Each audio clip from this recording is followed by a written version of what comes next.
बच्चों, इस वीडियो में आप सीखेंगे कि किस तरीके से मैकेनिकल एडवांटेज आप उठा सकते हैं पुली का।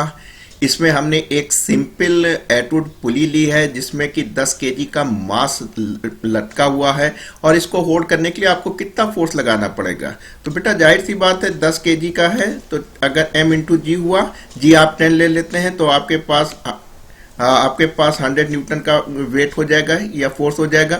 न्यूटन्स थर्ड लॉ से क्या करना पड़ेगा, इतना ही आपको 100 न्यूटन का फोर्स यहाँ पे लगाना पड़ेगा। तो जाहिर सी बात है बंधे एक डोरी से, डोरी आपके पास एक है तो आपको इसको होल्ड करने के लिए कितना लगाना पड़ेगा, इसको होल्ड करने के लिए आपको 100 न्यूटन का ही फोर्स लगाना पड़ेगा। अब आइए इसमें भी देखते हैं। इसमें आपके पास दो पुली हो जाती हैं, एक ये है, एक ये है। यहाँ पे देखिए अगर ये 10 केजी का मास है तो जाहिर सी बात है कि जब आप m इंटू जी करेंगे तो वेट आपका कितना हो जाएगा, 100 न्यूटन का हो जाएगा। तो यहाँ पे आपके पास जो है न्यूटन थर्ड लॉ से 100 न्यूटन का आपको वेट लगाना पड़ेगा या फोर्स लगाना पड़ेगा। तो ऐसे लगेगा। ऐसे सूरत हाल पे आप देखिए एक आपके पास ये पॉइंट है, ये पॉइंट है, यानी कि आपका जो 100 न्यूटन है दो इक्वल पॉइंट पे बट रहा है। तो जाहिर सी बात है 100 न्यूटन बराबर बराबर बटेगा तो 50 न्यूटन हो जाएगा।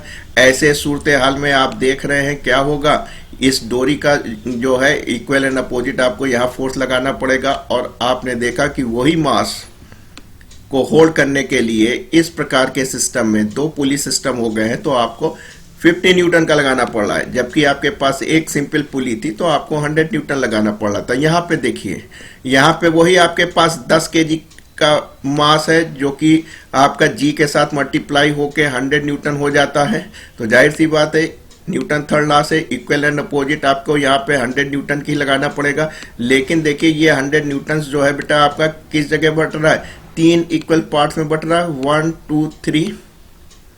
तो जाहिर सी बात है 3 इक्वल पार्ट्स में आपका बट रहा है तो ये 100 न्यूटन है। तो यहाँ पे क्या हो जाएगा 33, यानी 33.33, 33.33, 33.33, यानी 100 से आपको 3 से डिवाइड कर दिया, 3 जगह आपको वेट डिवाइड हो गया इक्वली।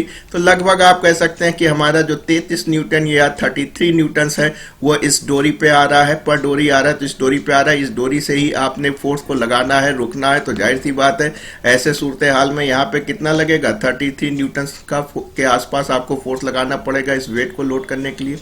तो देख रहे हैं आपको मैकेनिकल एडवांटेज मिल रहा है। वही 10 किलो का मास था जिसमें 100 न्यूटन का लगाना पड़ रहा था, वही 10 किलो का मास था 50 न्यूटन का इस केस में लगाना पड़ रहा था, और वही आपका 10 किलो का मास है जिसको रोकने के लिए, होल्ड करने के लिए आपको 33.33 या 33 न्यूटन का लगाना पड़ रहा है। आइए इसमें देखिए यही 10 किलो का है तो m और g का गुणा करेंगे तो कितना बन जाएगा, 100 न्यूटन बन जाएगा। 100 न्यूटन आपका यहाँ लग रहा है।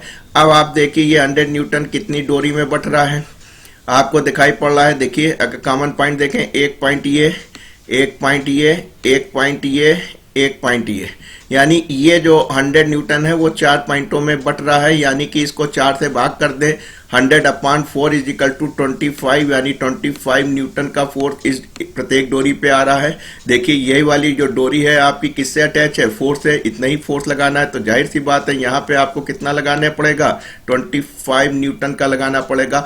हालांकि आपके पास यही 10 केजी का वेट चारों जगह था।